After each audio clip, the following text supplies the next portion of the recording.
Okay, this is an interview with Dr. Verner Bickley, and the date is June 28th, 2010. The interviewer is Therese Leber, and we're in Burns Hall. Good morning, Dr. Bickley. Morning. Would you rather I call you Verner? No, please do. Okay. Please introduce yourself and give a brief summary of your family background and a biographical sketch of your life leading up to your East-West Center years. Well, I was born in England in the Northwest in 1926, very near to a major international strike. There was a huge, quite famous strike which affected many, many workers in Britain at that time. So I was born more or less during the strike, but my mother wasn't on strike. Oh, good. My father was a pharmacist. I was educated at a grammar school called Altrincham Grammar School, and I was there until 1943, when the war was on, the Second World War, and I applied to join the Navy, the British Navy, through a special scheme which operated at that time called the Y scheme. And this was a scheme for people who were about to leave school, who were thought to have some officer potential. And it involved being at a university for 6 months when you would do the first year university course, and at the same time, parallel with it, you would do the naval course. And then at the end of 6 months, you would be posted to another job in the Navy itself. But from the moment you signed on for the university course, you were actually in the Navy. Oh, that's lovely. And you were given a choice after the interview, and the interview was successful. After that, I was given a choice of university to put the names of the universities down in my order of interest. So I put number 1, Cambridge, number 2, Oxford, number 3, Edinburgh, number 4, etc. And at the bottom of the 6 universities, I put Cardiff. Cardiff, which is the capital of Wales. The Navy being what it is, they ignored everything that I said and sent me to Cardiff. I was quite nervous about going to Cardiff. I had never been to Wales before. I envisaged it as being a place full of coal miners and et cetera, et cetera, et cetera. So when I got to Cardiff, I was amazed because it's really a very beautiful city with a castle in the middle of it. So I had a very good time there for the 6 months. But at the end of all that, I failed my navigation part of the examination. I passed everything else. I failed in navigation. So in other words, to use the naval expression, I dipped. So I was then, after a very short leave, I was sent to Skegness, the Skegness in England, where there was a holiday camp run by a man who had quite a number of these holiday camps, named Butlin's camps. And the idea was that you would go there and everything would be provided for you at this camp. And it held about 2,000 people. Wow.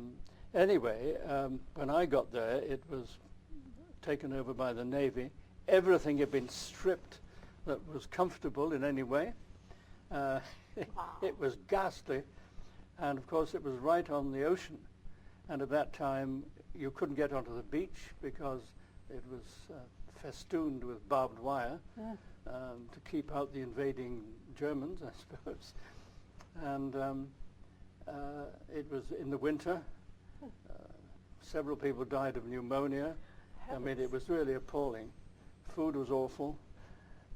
We were in these chalets which perhaps a married couple during peacetime would stay in, quite comfortable. Everything had been taken out. There were 6 of us to a chalet, etc. Anyway, it was very uncomfortable. So from there I went to another part of Britain, slightly more comfortable, and then another part of Britain, more comfortable, and then finally I ended up in one of the 3 major barracks, naval barracks, in Devonport, which is in England. You had Devonport was one, Portsmouth was another, and Chatham was the third. These were ancient, actually. They went back to pre-Napoleonic times. Well, Devonport might have been during Napoleonic times because it was even more uncomfortable. It was built to hold about 3,000 ratings, 3,000 naval people. But in fact, at that time, there were over 5,000 there. So you had to sleep on the floor in a hammock. And you had to make sure you could get your hammock into place very early on in the afternoon, because if you didn't, you would have nowhere to sleep at all. Anyway, it was very uncomfortable. So I was there. And then by that time, I had been interviewed psychologically, and the Navy decided that I should be a writer. So I took off my usual naval uniform, put on a jacket, and serge trousers, and I had a W. I was a writer. Interesting. What did you write? A writer meant basically filling in forms, handing out forms, that sort of thing, writers. So I did that for 3 or 4 months, and then one late in the summer by this time, the sun was shining. It was really quite pleasant, and I went out for a walk and found myself on Plymouth Hoe. I don't know if you know the story, but Sir Francis Drake was supposed to have played bowls as the Spanish Armada was approaching. Wow. Standing on the Hoe. And I decided that I really ought to do something about getting a commission.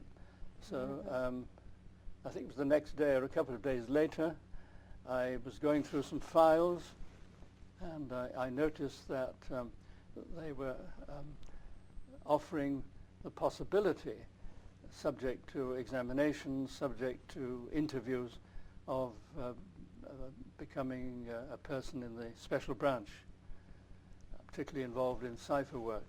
Intelligence. Yes, so I applied for that. And cut a long story short, I was accepted, and a few months later I was in a special house in England, and then I was finally promoted to midshipman. I couldn't be a sub-lieutenant because I wasn't old enough. You had to be 19 and a half. How old were you? Well, when I started all this, I was just 18. Wow. So by that time I was 19-ish. So I had to wait until I was 19 and a half, and then I could become a sub-lieutenant. And then I was sent out to India, to Bombay, where, well, this is a long, long story, but That's okay. It's interesting. I did see the Aga Khan when I was in Bombay, now Mumbai, weighed in diamonds, and it was done in the middle of a football field, and huge scales, and he was weighed in diamonds. I think there were 274 diamonds. Okay, wait. Large scale, giant actually, Yeah. and he's on one side, on one scale, and diamonds are going on the other. That's right. To balance out his weight. That's right. What an image. 274 of these diamonds. And that was it. So he kept one, and the rest went to charity. But, that was interesting. Yeah. And Bombay was interesting at that time because it was still a British colony. But there were movements afoot, and including a riot, which became very serious, and a mutiny. At that time, there was the Royal Navy Okay. and the Royal Indian Navy. And if you joined the Navy, you could join the Royal Indian Navy or the Royal Navy. Okay. So the Royal Navy barracks were next door to the Royal Indian Navy barracks. Quite interesting. Anyway, there was a mutiny of the Royal Indian Navy, and they trained their guns on the Taj Mahal Hotel, which was recently in the news, as you know, because of the terrorist problem. And something like 72,000 naval personnel went on strike. Trade unions joined, other organizations joined. In the end, it became a national strike, and quite dangerous in Bombay itself, because there was some violence. So as a young sub-lieutenant, I was sent round to different places in Bombay carrying messages from one place to another. Wow. Anyway, all that finally came to an end, and I left for Ceylon, now called Sri Lanka, which again was still a British colonial possession. And I had a very interesting time for a year in Sri Lanka. What were you doing in both places, in Bombay and in Sri Lanka? Well, I was doing cipher work. Okay. Yeah, and then Still during the war? By this time the war had finished. Okay. This was 45, Alrighty. and I think just before we left, I think the bomb was dropped, or something like that, but there were still a lot of mines the vessels had to be very careful of. So that was that, and then that went on until 1947. In Sri Lanka? I left at the end of 46. I applied for a transfer to what was called the British Pacific Fleet, which had occupied or reoccupied Hong Kong. But I didn't get it. Instead, I was given my demobilization papers, and I was number 62. I remember that very clearly. So I went back on a ship to England, and I was demobilized. They offered me a choice of a suit or a sports coat. I made the mistake of choosing the suit. The sports jacket would have been much more useful. Then I went back to university. Wait. What did they denote, the sports jacket and the suit? When you were demobilized, you were given a small sum of money, and you could choose from they used to call it slops, from the naval tailor. Okay. You could choose either a suit or you could choose a sports jacket. Oh, okay. It didn't have anything to what you were going to be continuing. No. Oh, okay. No. Oh. Although I actually did join something called the Royal Naval Supplementary Reserve, Okay. which nearly got me called up to go to Korea. But in fact, for some reason, they abolished the Royal Naval Supplementary Reserve. I don't suppose they had enough ships left. I don't know what it was, so I never got to Korea. Instead, I went back to university, and that was in 1947. And I took my degree. I took a history degree in 49, and a degree in English language and literature in 50. Okay. And in 51, a diploma in education. And then, as people do, I applied for jobs. And in the meanwhile, I spent 4 months working for an airline, a very small airline. And my job was to issue the tickets. And this is absolutely true. I'd issue the tickets, give some sandwiches to the passengers, escort them out to the aircraft, and make sure they were in their seats, then it would fly off. These were Huh. de Havilland Rapide aircraft. They carried 8 passengers, but you could only really have 7 because of the payload. So one of my duties, in addition to issuing the tickets, was to ask the passengers to step onto the scales to work out the payload. And it was very embarrassing on one occasion because we served the Channel Islands from Cardiff, and also Liverpool with a connecting flight by an airline called Aer Lingus to Ireland. Those were our routes. And we had 5 pilots and 6 aircraft, and each of the 5 pilots had been in the Second World War, flying in bombers mainly, so they had many, many stories to tell, but they'd survived. And there was one embarrassing occasion to do with the payload when 3 ladies were very, very large, 3 large ladies who were friends, and they had traveled together, and I had to tell one of them she couldn't fly, that she had to go separately because the 3 ladies would have probably caused a crash or something. Oh, heavens. Oh dear. She wasn't very pleased. I wouldn't think so. And we had one very short flight to a place called Weston-super-Mare. It took 15 minutes. And the airline couldn't afford to keep anybody in Weston-super-Mare, but they had a hut. And inside the hut were the steps. And believe it or not, so I would fly in the 8th seat. We would arrive at Weston-super-Mare 10 minutes later, whatever it was. I would jump out of the aircraft, rush to the hut, unlock the hut, get the steps out, bring them to the aircraft, and welcome the passengers as they get down. And then put it back before you took put it off. back. Yeah, that's absolutely true. And this would have been early 50s? This was in 1951 when I was applying for jobs. How interesting. And then I had another job for a month in what was then called an old man's home.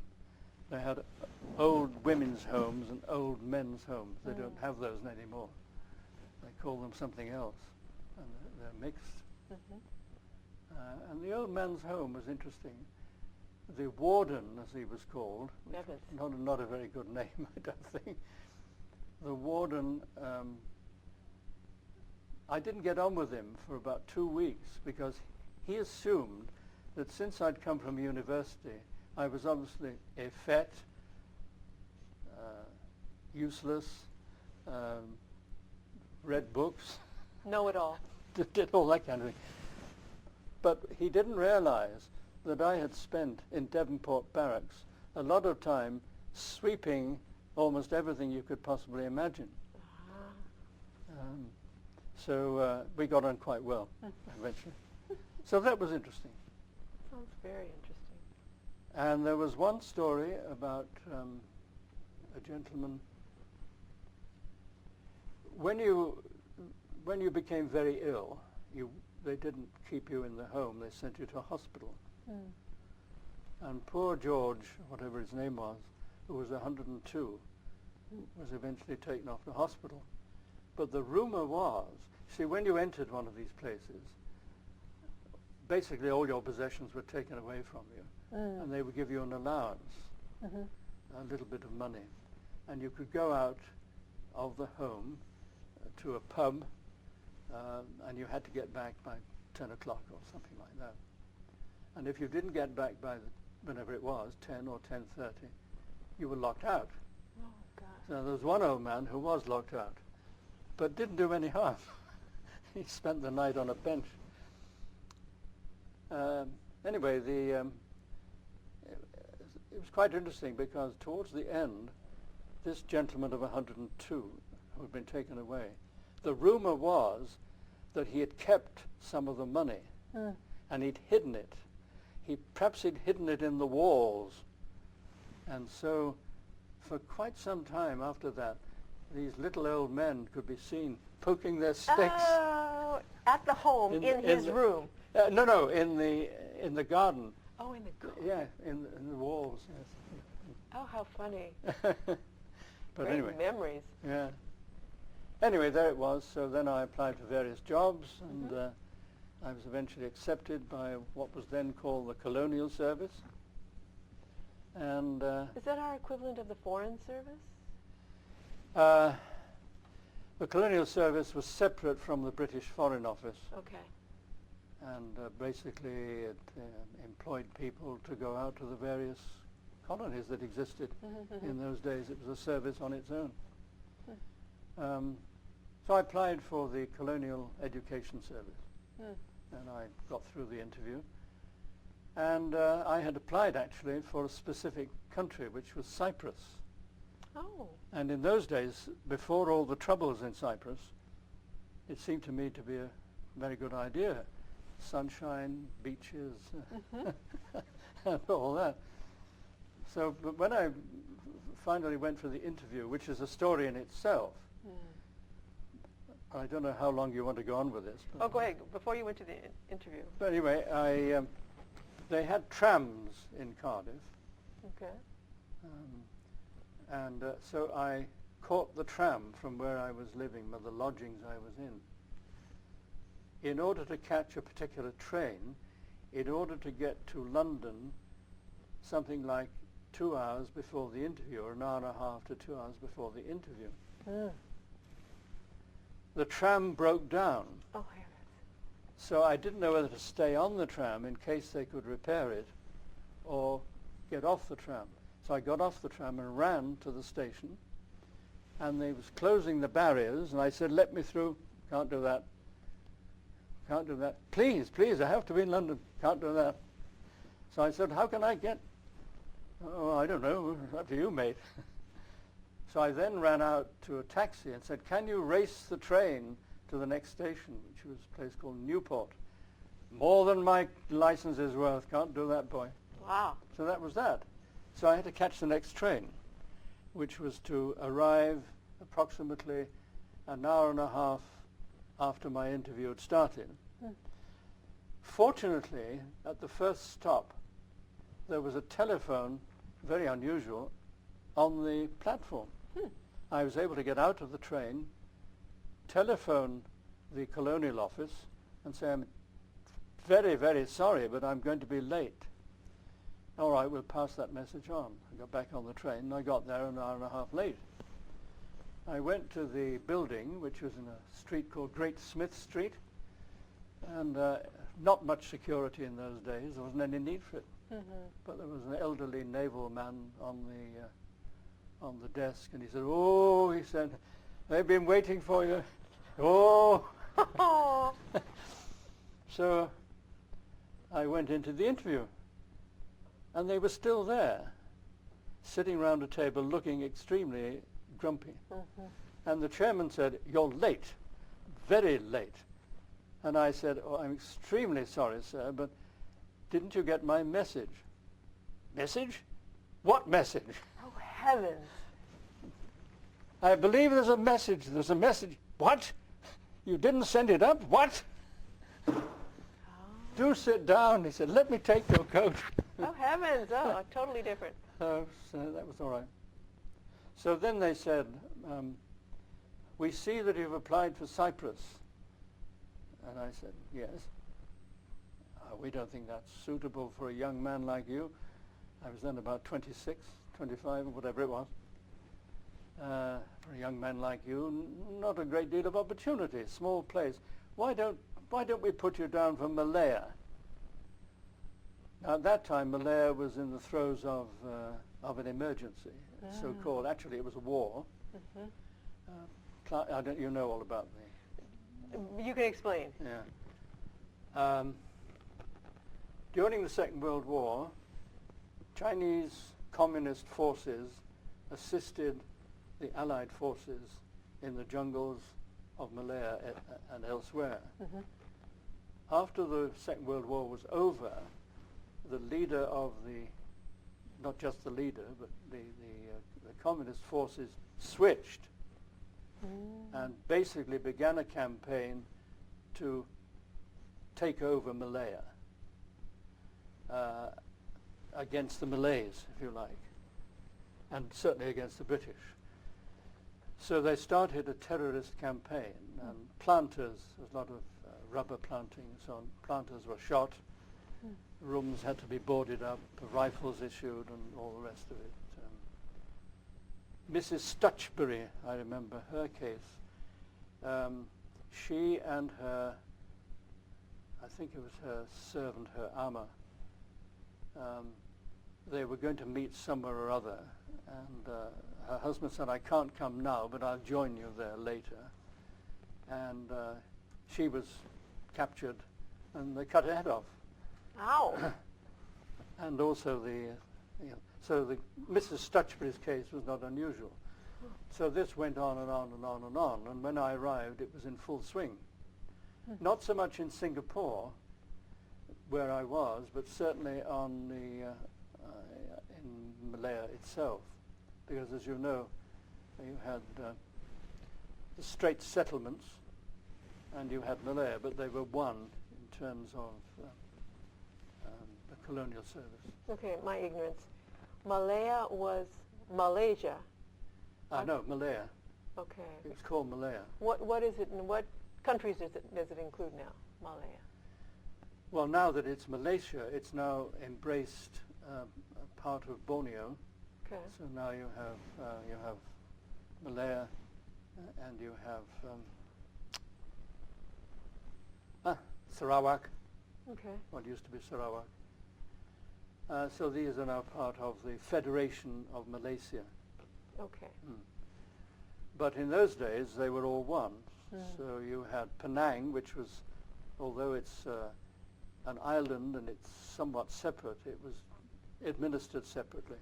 So you had in the Straits settlements, Singapore, Malaya, Penang, these were administered. Yeah. Anyway, it was all very political. So when I arrived, there wasn't particularly any terrorist activity in Singapore itself, but there were huge problems. Apart from the push for independence from Britain, there were also communist cells in schools, and there were riots occasionally, and marches, and so on. It really is a very long story, but the schools were problematic, particularly the Chinese schools. You had English medium schools, Chinese medium schools, and some Malay medium schools. In the English medium schools, all races, Malays, Chinese, Indians, Sinhalese, all in the same school. In the Chinese medium schools, really all Chinese. Okay. And they followed a different curriculum. And there was a university, which is now called the National University of Singapore. In those days it was the University of Malaya in Singapore. And it had a mixed racial student body. But there wasn't really a university which was Chinese medium. Okay. And so if you wanted to get to the University of Malaya in Singapore, your English needed to be quite good. And if you'd been to a school like Raffles Institution, then your English would be very good, and if you applied and you were satisfactory, you would get in. But if you're in a Chinese medium school, you probably would have great difficulty. And so that